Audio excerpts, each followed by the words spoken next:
যুবক যুবতীরা একসাথ হয়, সেখানে গান বাদ্য করে, নাচানাচি করা, বিভিন্ন ধরনের রং তামাশা, আতশবাজি ফুটানো।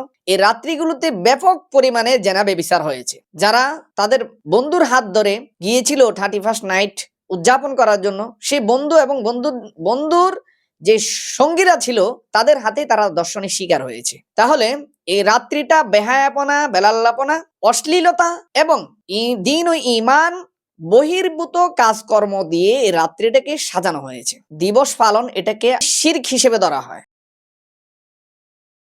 আসসালামু আলাইকুম রহমতুল্লাহ। দিনী ভাই ও বোনেরা, এই 31st নাইট এটার সূচনা হয়েছে ইউরোপ আমেরিকাতে। তারা ইংরেজি সন বা আমরা ঈসাই সন যেটাকে বলি, এই ঈসাই সনের প্রবর্তক যেহেতু তারা, তাই তারা তাদের এই বৎসর চলে যাওয়া এবং নতুন বৎসর আসা এর মধ্যখানে তারা এই রাত্রিটাকে রেখেছে এবং এই দিবসটাকে তারা পালন করে উদযাপন করে থাকে স্বাভাবিকভাবে। যেই বৎসরটা চলে গিয়েছে বিগত বৎসরকে বিদায় জানানো, আর যে বৎসরটা আসবে আগামী বৎসরটাকে স্বাগত জানানো। এই স্বাগত জানানো তারা একটা দিবস হিসেবে, আনন্দ উৎসবের একটি রাত্রি হিসেবে গণ্য করে। তারা তাদের এই কালচারকে বিভিন্ন দেশের মধ্যে তারা এটাকে রফতানি করা শুরু করে। ঠিক তারই সূত্র ধরে আমাদের দেশের কিছু সুশীল এবং পশ্চিমাদের পাচাটা তারা আমাদের দেশীয় কালচারকে গলা টিপে হত্যা করার জন্য তারা বিদেশি কালচারগুলোকে, আধিপত্যবাদীদের কালচারকে আমাদের দেশে তারা আমদানি করে নিয়ে এসেছে। তার মধ্যে থেকে এই 31st নাইট একটি। তারা এই রাত্রিটাকে প্রথমে তারা অল্প কিছু সংখ্যক লোকেরা এটাকে উদযাপন করতে, পালন করত, কিন্তু পরবর্তীতে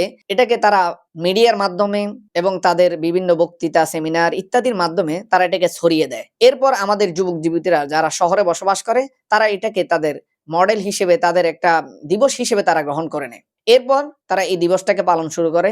বিগত কয়েক বছর এটা অনেক প্রচার লাভ করেছে। বিশেষ করে বিগত সরকারের ফেসিবাদের আমলে এটাকে তারা ব্যাপক আকারে প্রচার প্রসার করেছে, যার কারণে এখন গ্রামের তৃণমূলে, একদম গ্রামগঞ্জে যেখানে সাধারণ মানুষরা বসবাস করে সেখানে পর্যন্ত এই রাত্রিটা উদযাপন শুরু হয়ে গিয়েছে। এখন আসুন এই রাত্রিগুলোতে কি হয়। যুবক যুবতীরা একসাথ হয়, সেখানে গান বাদ্য করে, নাচানাচি করা, বিভিন্ন ধরনের রং তামাশা, আতশবাজি ফুটানো এবং বিশেষ করে গত কয়েক বছরের যে রিপোর্ট আমরা দেখি, এই রাত্রিগুলোতে ব্যাপক পরিমাণে জেনা বেবিচার হয়েছে। যারা তাদের বন্ধুর হাত ধরে গিয়েছিল 31st নাইট উদযাপন করার জন্য, সেই বন্ধু এবং বন্ধুর যে সঙ্গীরা ছিল তাদের হাতে তারা দর্শনের শিকার হয়েছে। তাহলে এই রাত্রিটা বেহায়াপনা, বেলাল্লাপনা, অশ্লীলতা এবং দিন ও ইমান বহির্ভূত কাজকর্ম দিয়ে এই রাত্রিটাকে সাজানো হয়েছে। এই ব্যাপারে ইসলাম কি বলে? ইসলাম প্রথমত এই ধরনের কোন দিবস কে সাপোর্ট করে না, বরং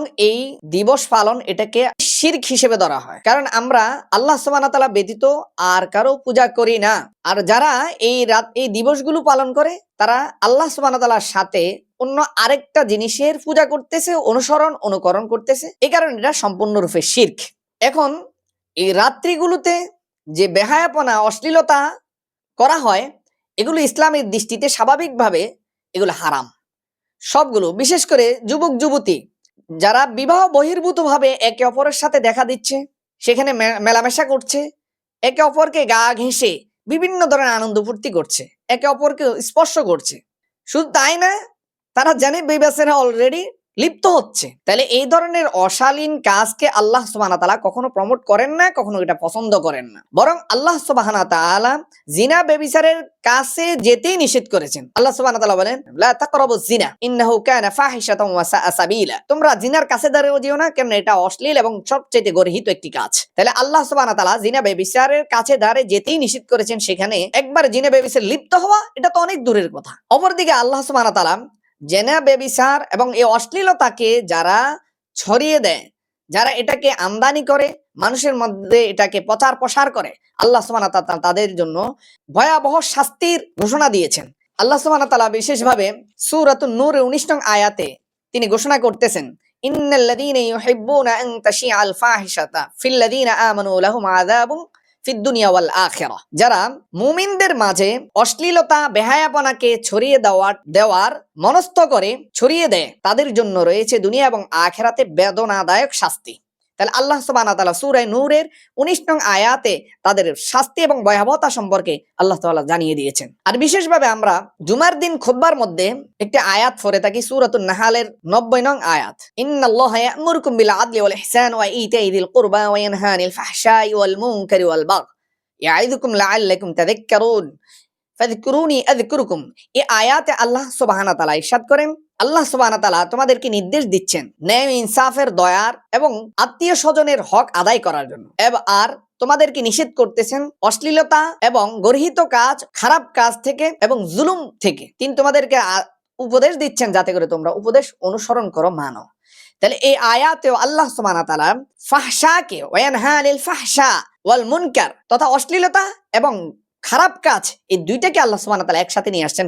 অতএব আমাদের আহ্বান হচ্ছে, হে সকল যুবক যুবতী ভাইয়েরা যারা দ্বীন ইসলামকে ফলো করেন, যারা নিজেদেরকে মুসলিম হিসেবে দাবি করেন, আপনাদের প্রতি আমাদের উদাত্ত আহ্বান, আপনারা দয়া করে এই বিজাতীয় কালচার, বিজাতীয় সংস্কৃতি থেকে আমরা ফিরে আসি, আল্লাহ সুবহানাহু ওয়া তাআলাকে ভয় করি এবং আল্লাহ সুবহানাহু ওয়া তাআলার শাস্তিকে আমরা ভয় করি।